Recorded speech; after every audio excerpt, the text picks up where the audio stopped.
प्रदूषित हो गया तो आरएच बढ़ जाएगा, समझ रहे हैं। तो उसके अंदर पीछे को भी क्या है, बैक ग्लास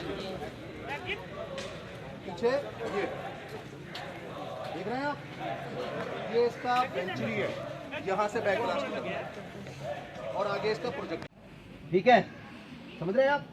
ये अम्यूनिशन इतना ज़्यादा कॉस्टली भी है और इफेक्टिव भी ज़्यादा है। जब ये टैंक से टकराता है ना तो इसकी स्पीड, प्रेशर और वोल्टेज कम हो जाएगी, वो हम करते हैं, समझ गए आप। इन दोनों अम्यूनिशन को जो मैंने आपको वेंचुरी खोल के दिखाई थी, यहाँ से फीड किया जाएगा, ये यहाँ से फीड करेंगे और इसको बंद कर देंगे। नंबर 1 इसके दाहिने होगा, नंबर 2 इसके बाएं होगा, और शिस्त लेकर के ये इसका साइटिंग सिस्टम है। अगर हम ओपन साइड से फायर करते हैं, लेकिन ओपन साइड से फायर ज़्यादा शिस्त एक्यूरेट नहीं बनती, साइड भी यही नाइट फायर लगती है यहाँ पे,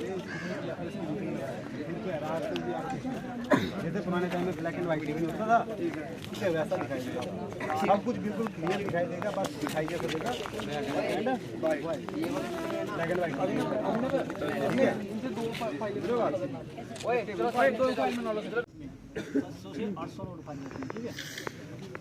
कर लेना डिवाइड सेकंड में निकलेगी 60 सेकंड में कितने क्या पूछ ना, कुछ भी पूछे यार। देखो 1 सेकंड में 14 राउंड फायर। हाँ तो वही निकाले एवरेज, ठीक है। और पूछो, बंदा नहीं बचेगा यार। सर स्कोप लगा के मतलब क्लियर शॉट मिलता है या एस्टिमेट? बिल्कुल क्लियर, कोई एस्टिमेट नहीं, गुंजाइश तो है नहीं। 1150 या ऐसे करके बोलते हैं, समझ गए। तो इसको भी ऐसे बताना आपने कि इसका वजन कितना, भरवे का वजन कितना हो गया, 250 नहीं बोला, 150 नहीं बोला है, 250 नहीं बोला, कितना बोला, 500 ग्राम, समझ गए। और इसमें राउंड कितने आते हैं, राउंड बताया था 20 आते हैं, इसमें कितने आते हैं, ये बड़ा है ना, इससे थोड़ा बड़ा है ना, इसमें ज़्यादा आएंगे, तो कितना आएंगे 20, ठीक है। इसका रेंज कितना है राइफल का, इसका रेंज कितना है, कितने मीटर तक फायर करेगी ये, फायर तो बहुत दूर तक करेगी। इफेक्टिव फायर जो रेंज है इसका कितना है 400, ठीक है। और इसका कितना बताया आपको 700 मीटर, ठीक है। यूएस से लिए नया वेपन है, ट्रायल बेस है, आप समझ रहे हो। और ये क्या है, इसके अंदर बहुत सारे सिस्टम नए हैं इसके अंदर, बट स्ट्रॉन्ग, फ्लेक्सिबल है, आगे भी ले जा सकते हैं, पीछे भी ला सकते हैं। जैसे अगर आप पंकज चौधरी की तरह लो, लंबी हाइट के हैं, तो हम इसको बड़ी स्टॉक को पीछे ला सकते हैं। लेकिन फिर ही हम आ जाते हैं किस पे, अपने प्रिंस गोरखा छोटे हैं, उनके लिए हम छोटा करते हैं, समझ गए आप। तो फ्लेक्सिबल टाइप है। बाकी रेंज इसका 500 मीटर है, cargo range. Made in US से हमने इसको परचेज किया है। इसकी फर्स्ट हमारे पास आ चुकी है, अभी सेकंड वेपन्स हमारे पास आ रहे हैं। अभी थोड़े सभी यूनिट में दिए गए थे जो फॉरवर्ड की यूनिट है, हम भी फॉरवर्ड के आते हैं। सेमी मिनी फील्ड है यहाँ पर भी हमारा, चाहिए ऑप्शन भी है थोड़ा सा, इसलिए यहाँ पर ये वेपन्स दिए गए हैं। पीस में अभी ये वेपन नहीं आया है, ठीक है। इंसास राइफल की जगह इसको लाया गया है, और इंसास एलएमजी की जगह मेगा एलएमजी आपको वहाँ पर दिखाई जाएगी। इसका कारगर रेंज भी हमारी इंसास राइफल से ज़्यादा है। कारगर रेंज उसका 400 मीटर था, इसका कारगर रेंज 500 मीटर है। और ये क्या है, स्टैंडर्ड 1913 रेल है। इसके ऊपर हम कोई भी एडिशनल साइड लगा करके फायर कर सकते हैं। इसकी जो एडिशनल साइड है वो अभी आई नहीं है, वो जब आ जाएगी तो आपने पिक्चरों में देखा होगा, लेज़र दिखाते हैं ना, वैसी ही साइड है इसके साथ। बहुत सारी एडिशनल साइडें हैं, फिर हम आपको विस्तार से बताएंगे जब वो आ जाएंगे, अभी वो नहीं आई है। 14 मीटर तक आप एरिया को कवर कर, समझ गए। ये इसी प्रकार से इसका क्या होता है, इसको बेल्ट में भरा जाएगा, समझ में आ रहा है बच्चों। ये है इस प्रकार से एक लिंक होगा इसका, ये 30 ग्रेनेड का होगा, यहाँ से पूरा ये क्या होगा लिंक, ये 30 लिंक है, तो इसको 30 ही ग्रेनेड भरेंगे, ठीक है। तो ये आप अगर दबाते रहोगे ये खत्म भी हो जाएगा, मगर फायर खत्म नहीं होगा। यानी कि ये क्या है, फुल्ली ऑटोमेटिक, समझ में आ रहा है। तो ये चलता ही रहेगा। यदि और भी आपने फायर करना है तो इसी प्रकार से क्या कर सकते हैं आप, एक लिंक के ऊपर दूसरा लिंक जोड़ते हुए आप क्या कर सकते हो, फायर कर सकते हो। इसी प्रकार से ये 10 का है, इसमें एच के अंदर 30 कितने का है, 10 का है, 30 है ना। तो इसी प्रकार से आपने जोड़ते हुए जाओगे तो ये कंटिन्यू चलता रहेगा।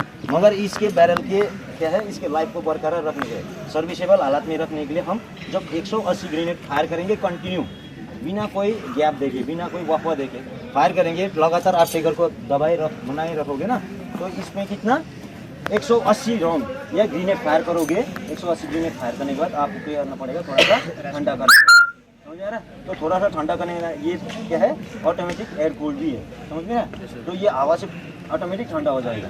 साथ ही आप चाहते हो तो इसमें पानी डाल के गर्म ठंडा कर सकते हो, समझ में आ रहा है? तो ये कितना ग्रेनेड फायर करेगा, लगातार 30, यानी कि एक एमिशन बॉक्स में 30। ये एमिशन बॉक्स खाली होगा तो आप 3 kg होगा, यदि इसको आप पूरा भर दोगे ग्रेनेड के साथ। और सब ठीक ठाक। मेरा नाम है कैडेट अखिलेश पाठक और मैं यहाँ पे एनसीसी J9 कैंप अटेंड करने आया हूँ। और यहाँ पे हमें कैंप में बड़ी चीज़ें सीखने को मिलती हैं, जैसे कि हम यहाँ पे आकर अभी RDC की सिलेक्शन भी चल रही है और यहाँ पे ड्रिल, गार्ड ऑफ ऑनर और बड़ा कुछ ऐसा सीखने को मिलता है जिसके थ्रू आप रिपब्लिक डे कैंप अटेंड कर सकते हो। और आज यहाँ पे वेपन डिस्प्ले भी है, जिससे हमें LOC में यूज़ होने वाले वेपन्स का मतलब डिस्प्ले करा जाता है, जिससे हमें दिखता है कि दिखाते हैं, सिखाते हैं, उसके बारे में सब डिटेल बताते हैं कि वो कैसे यूज़ होता है, उसमें कौन कौन से एमिनेशन पड़ते हैं। तो आज वही वेपन डिस्प्ले है, जैसे कि आप देख सकते हैं यहाँ पे वेपन डिस्प्ले किया जा रहा है, बच्चे सारे कर रहे हैं, हमें भी वही दिखाया जा रहा है। Cadet BMRS Chandel from GDC पिलोड़ा, और आज हम यहाँ पे NCC का एक कैंप करने आए, ATC कैंप नगरोटा में। और यहाँ पे आज हमें वेपन डिस्प्ले, बहुत सारे वेपन्स के बारे में बताया गया। वो वेपन्स जो हमने ना ही हम कभी अगर सिविल लाइफ में होते, स्कूल में NCC नहीं रखी होती हमने, तो हम वो वेपन्स कभी नहीं देख पाते। और यहाँ पे वो वेपन्स का हमें यूज़ बताया गया कि वो कहाँ पे यूज़ होते हैं और मतलब कैसे किस सिचुएशंस में हम उन्हें यूज़ करते हैं और कैसे यूज़ करते हैं। तो बहुत सारे वेपन्स थे जिनके बारे में मतलब कभी भी हमने नहीं देखा हुआ था। और अगर आज हम NCC में नहीं होते तो शायद हमें ये अपॉर्चुनिटी भी नहीं मिलती कि हम इन वेपन्स को कभी देख पाएँ। और इसलिए मैं अपनी इंडियन आर्मी और जो हमारे CO सर हैं उनका बहुत बहुत थैंक यू करना चाहूँगा कि लाइक उन्होंने हमारे लिए इतनी सारी अपॉर्चुनिटीज़ दी रखी हैं इस कैंप में, और इतना कुछ हमें सीखने को मिला है। मतलब अगर ये कैंप हमने नहीं किया होता तो हमें कुछ भी नहीं मिलना था, ना कुछ सीख पाते, ना कुछ कर पाते। तो थैंक यू इंडियन आर्मी, हमें ये सब बताने के लिए थैंक यू। और आज के यूथ को अगर कोई मैसेज देना है तो सबसे पहले आप फिज़िकली फ़िट हो जाओ और NCC आप ज्वाइन कर लो। NCC में बहुत कुछ सीखने को मिलता है, फिज़िकली फ़िट होता है इंसान और मेंटली और पर्सनैलिटी डेवलपमेंट भी बहुत ज़्यादा हो जाती है।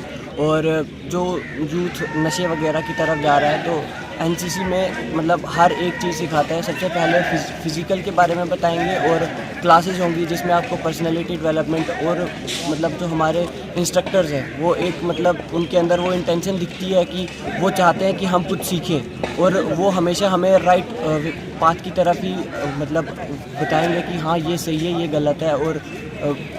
और यहाँ पे कुछ ऐसे कंपटीशंस होते हैं जहाँ पे आपको मतलब नशा मुक्ति की तरफ भी के बारे में भी लिखना होता है, और यहाँ पे बड़े बड़े इंस्ट्रक्टर्स आते हैं जो हमें इन सब के बारे में बताते हैं। और अगर आप सबको नशा करना ही है, अगर चलो ठीक है नशा तो करते ही हैं सारे, ठीक है, अगर आपको नशा करना ही है तो देशभक्ति का नशा करो। इस नशे से बड़ा और कोई नशा है ही नहीं, ठीक है। जय हिंद, जय Bharat. Deshbhagat university Punjab, courses offered PhD, post graduate, undergraduate, PG diploma, certificate. Contact us for admissions.